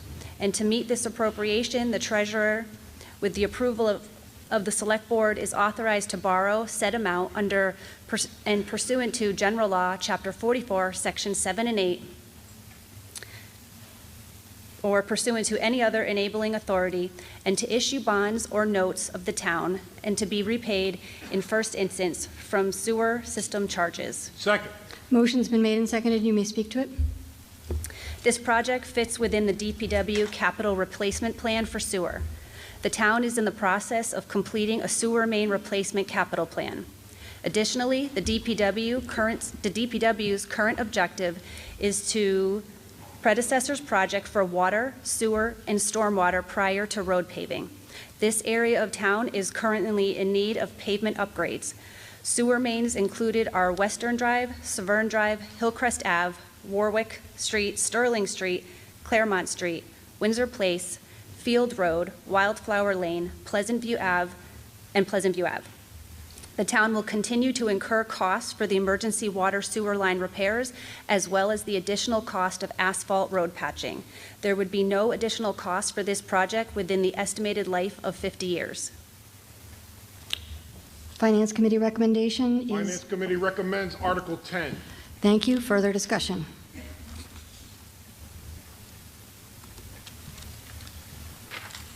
Madam Moderator, I have a question on how this article will be funded.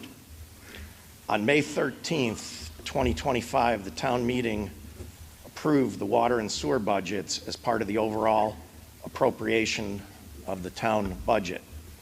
Water and sewer rates were to go up 8.6 and 1.6 respectively. On June 16th, the Select Board exercised their statutory power to set water and sewer rates, but those went up 44 and 47% respectively. Was the money for Article 9 and 10 in the appropriated approved budget of the May 13th town meeting? If it was not,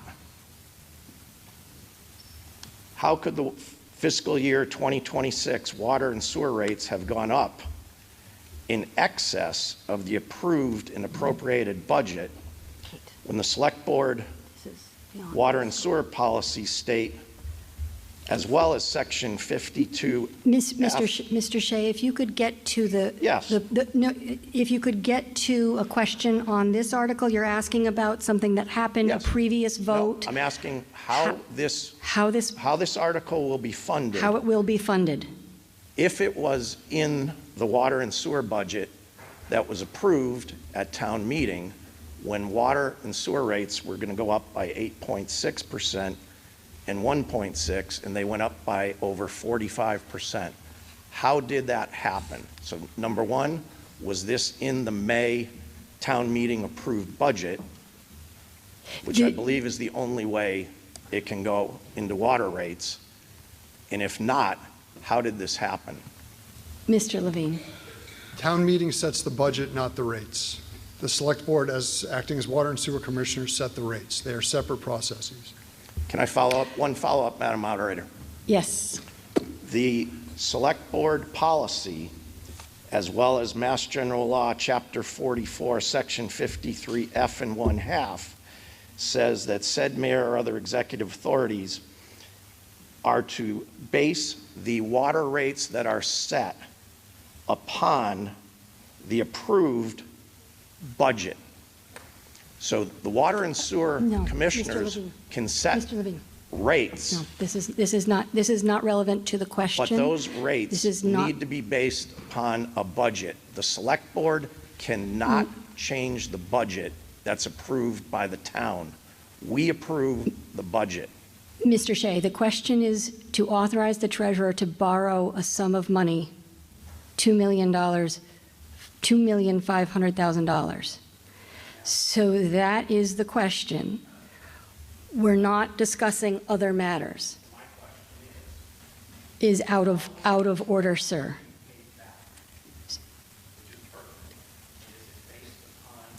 That was not, excuse me, sir, I have not recognized you. I had not recognized you. Your question initially was beyond the scope, and I ruled that question out of order. If you have a third question you would like to ask, please go ahead and ask it. Just to confirm, asking how the bond would be paid back is out of order? That was, sir. That's a yes? Sir.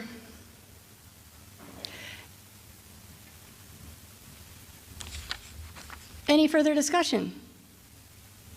Seeing none, we'll come directly to a vote. This requires a 2/3 majority vote. Vote is now open.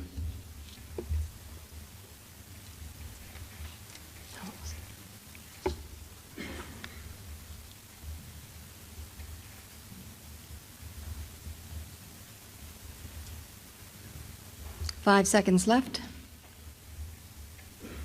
Please tilt it toward me. Thank you. The vote is now closed. With 112 yes, 22 no, the motion is approved.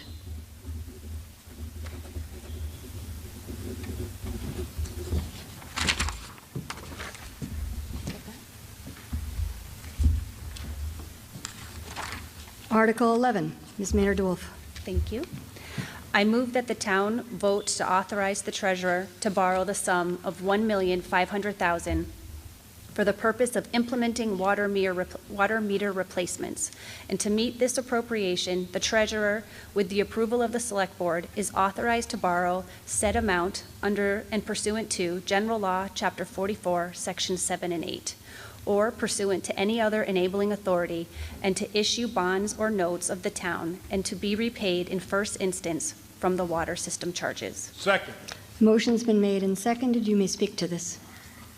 The water department depends on the water meters for billing of water usage. The batteries on many of the meters are starting to die and are needing to be switched out.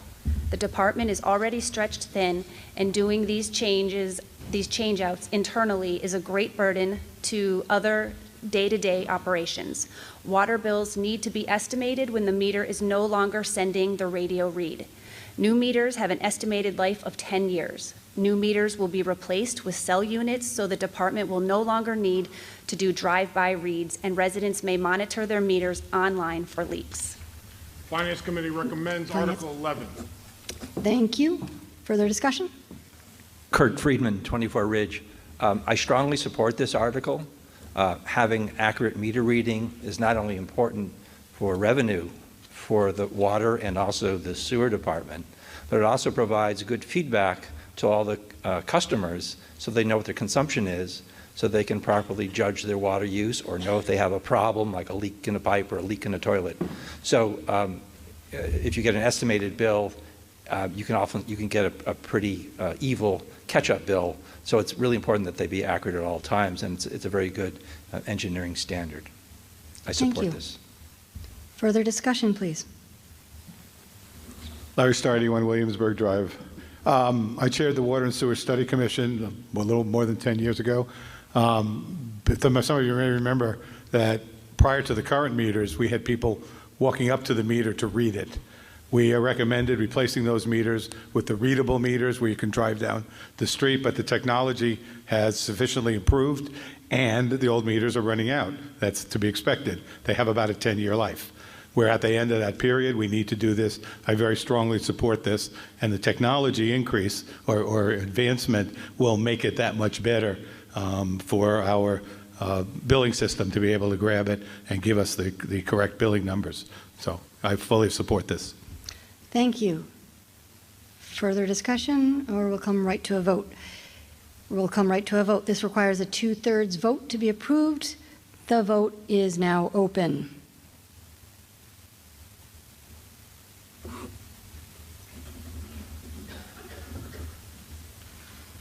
Thank you.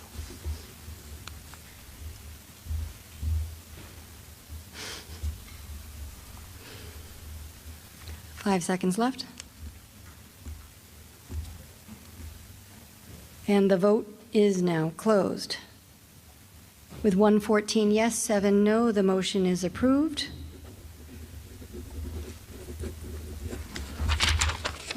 I'm sorry, Mr. Starr? Shall we please wait? Yep, nope, you're good. Go ahead, sir. Mr. Starr?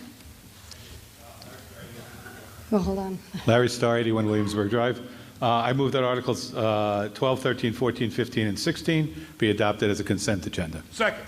The motion has been made to adopt 12, 13, 14, 15, and 16 as a consent agenda. I will read each number aloud. If you wish to discuss one of them, I will call that number out, and you can yell hold after that number. 12, 13, 14, 15, 16. We will come to a vote on Articles 13, 15, and 16, considering 12 and 14 separately. Hold on just a minute while we get our voting system set up for that, please.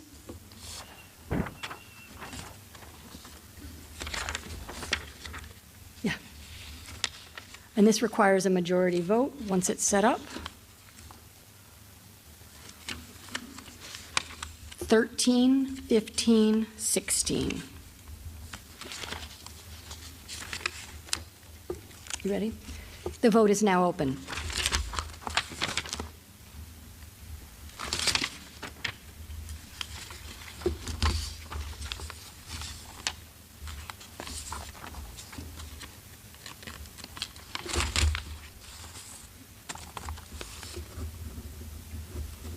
The vote is now closed. With 108 yes, 8 no, the consent agenda is approved.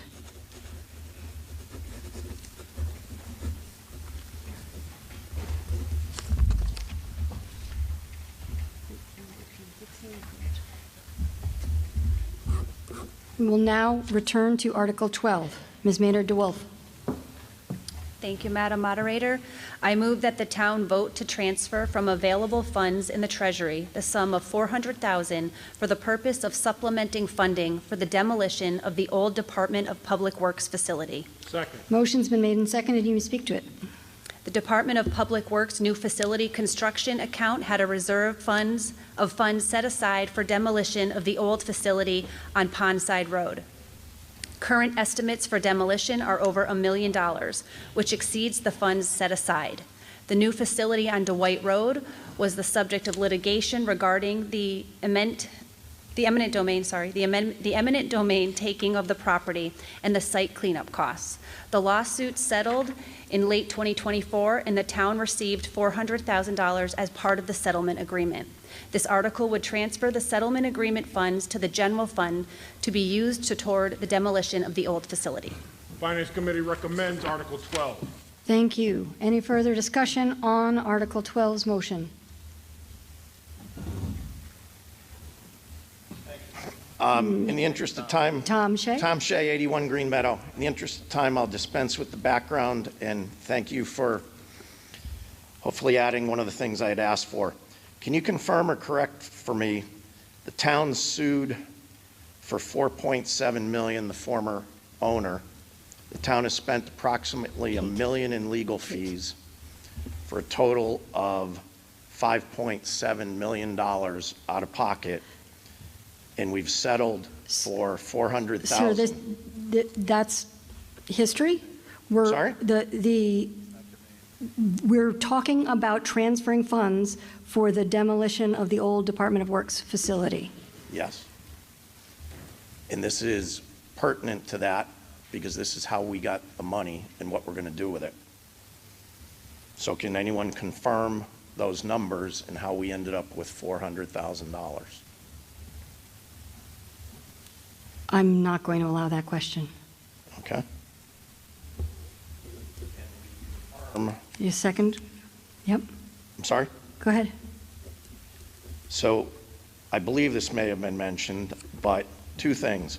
When will the demolition and remediation start, which is similar to the gentleman's question about Western Drive, and how much additional money will be needed to be funded by other means?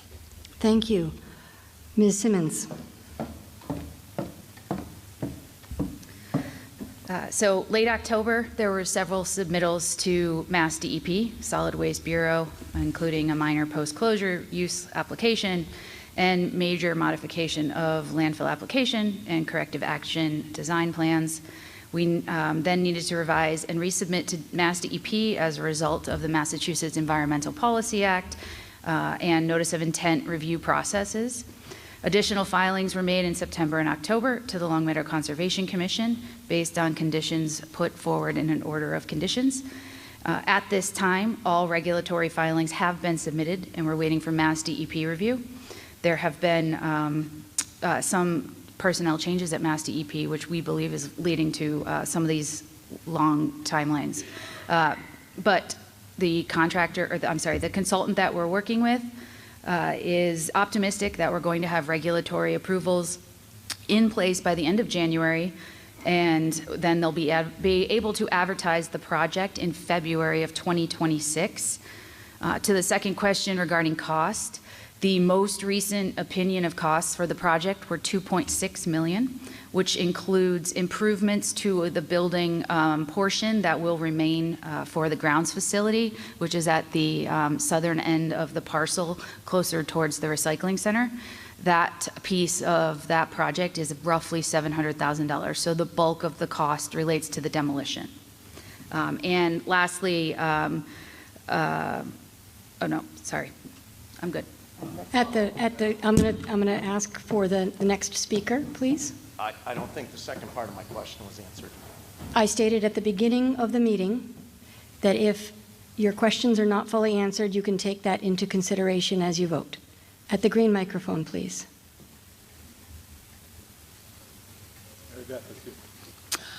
Mary Beth Bergeron, 497 Inverness Lane, and I can only say I am so glad to see this moving forward. I cannot tell you, this would be the last piece of the puzzle for the DPW project that has been long overdue. Thank you so much for all the hard work you've done, Lynn, to get this in place. Let's get the building taken down, let's get the property cleaned up and move forward and get the DPW issues resolved. Thank you so much. We're going to come directly to a vote. I see nobody else speaking. The vote is now open. This requires a simple majority.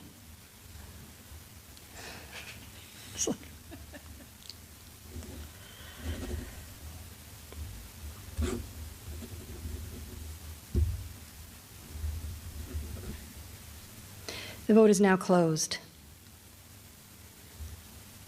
With 106 yes, 10 no, the motion is approved. Article 14, Mr. Moon. Madam Moderator, I move the town vote to transfer from the available funds in the Treasury the sum of $220,000 for the purpose of replenishing the traffic streetlight account. Second. Motion's been made and seconded. You may speak to it. The Longmeadow High School pool has been inoperable since August 2024 when issues were identified during a routine inspection. At the 2025 annual town meeting, a warrant article was approved for $150,000 to carry out the required work. The project went to bid, and the only bid received came back at $376,000. The town modified the project scope slightly and went back out to bid. Only one bid was received again from a different vendor than the first bid in the amount of $360,000. Due to timing and the unlikelihood of receiving a bid within our budget, the DPW was instructed to use other funding sources to start the work. Waiting to start the work would have impacted the ability of the LHS swim team to use the pool for the upcoming swim season. This article will transfer funds to the DPW line that was used to cover the additional funding needed to sign the contract. Thank you. Finance Committee recommendation, please. Finance Committee recommends Article 14. Thank you. Further discussion on the motion under Article 14 at the yellow microphone, please. Tom Narrigan, 77 Woodside Drive. My question is whether or not the article is necessary, since it appears that the credit balance from Eversource for cashing out those credits would be more than enough to replenish the traffic and streetlight account, and therefore leave the $220,000 in the Treasury. Thank you. I will ask for the town manager to address that question, please.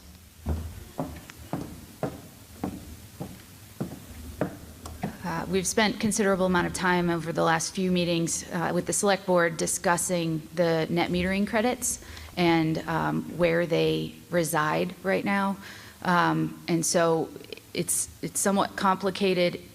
The credit balance could not be used to offset the full streetlight account, the way that the accounting mechanism works. Follow-up question, Mr. Narrigan? And the answer, I don't understand the answer. Why couldn't it be used? So you'd like, could you just try to repeat he doesn't understand. I understand you said that it was complicated, but I don't understand the reason.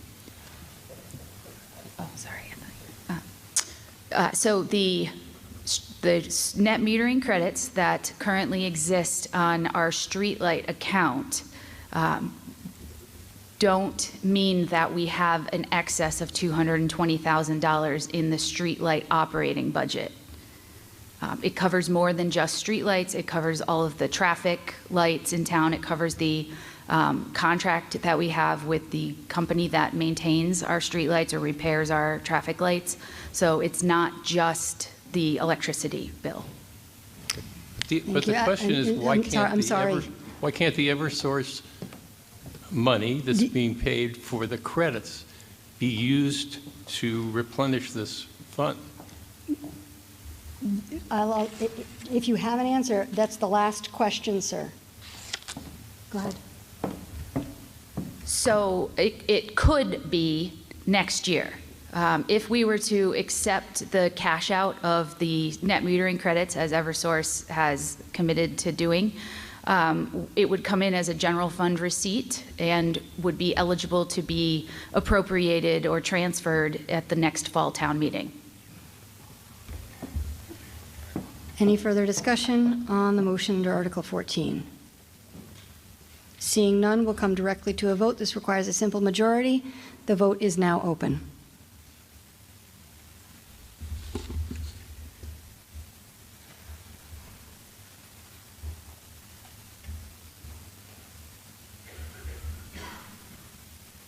Five seconds left. Just wait, just wait. And the vote is now closed. With 102 yes, 12 no, majority approval vote.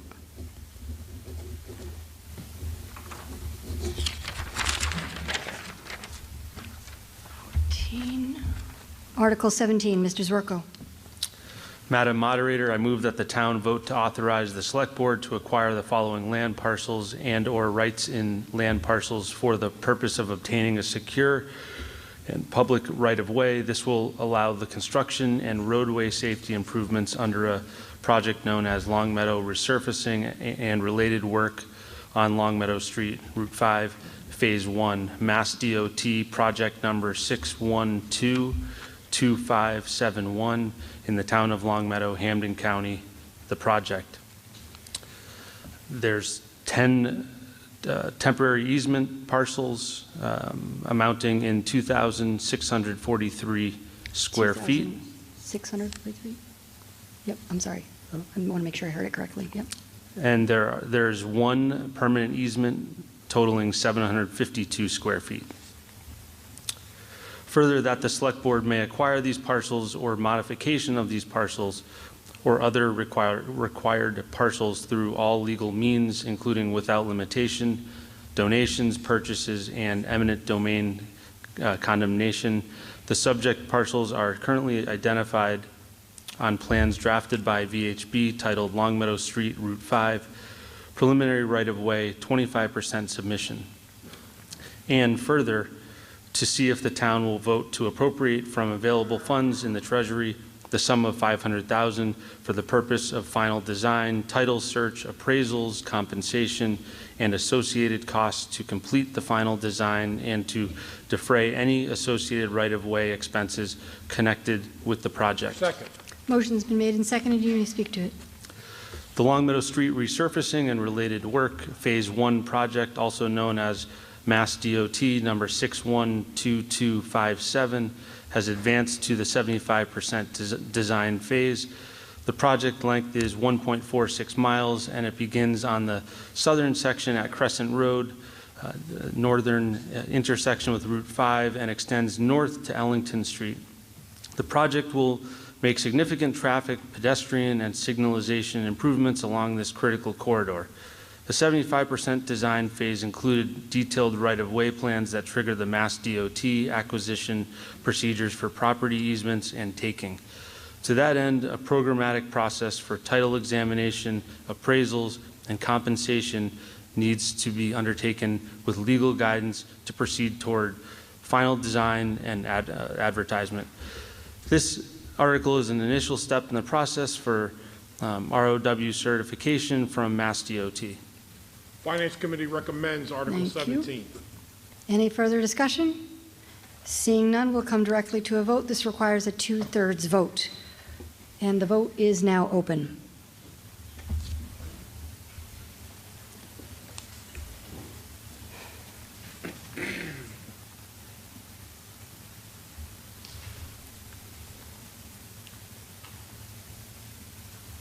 5 seconds left. The vote is now closed. With 93 yes, 13 no, the motion is approved.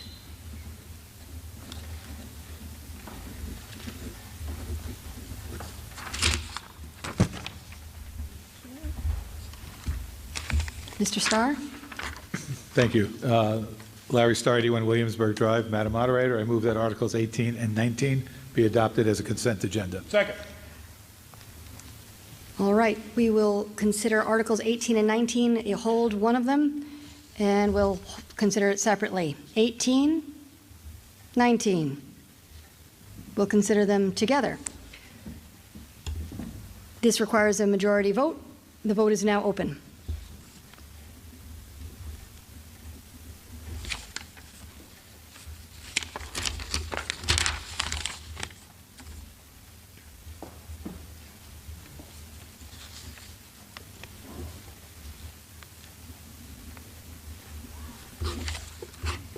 And the vote is now closed. With 102 yes, 4 no, the motion is approved.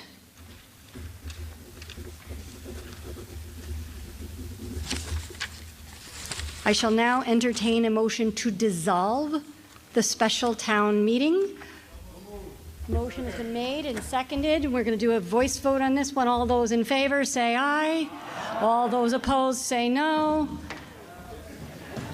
Majority affirmative vote. The 2025 November 4th town meeting is dissolved.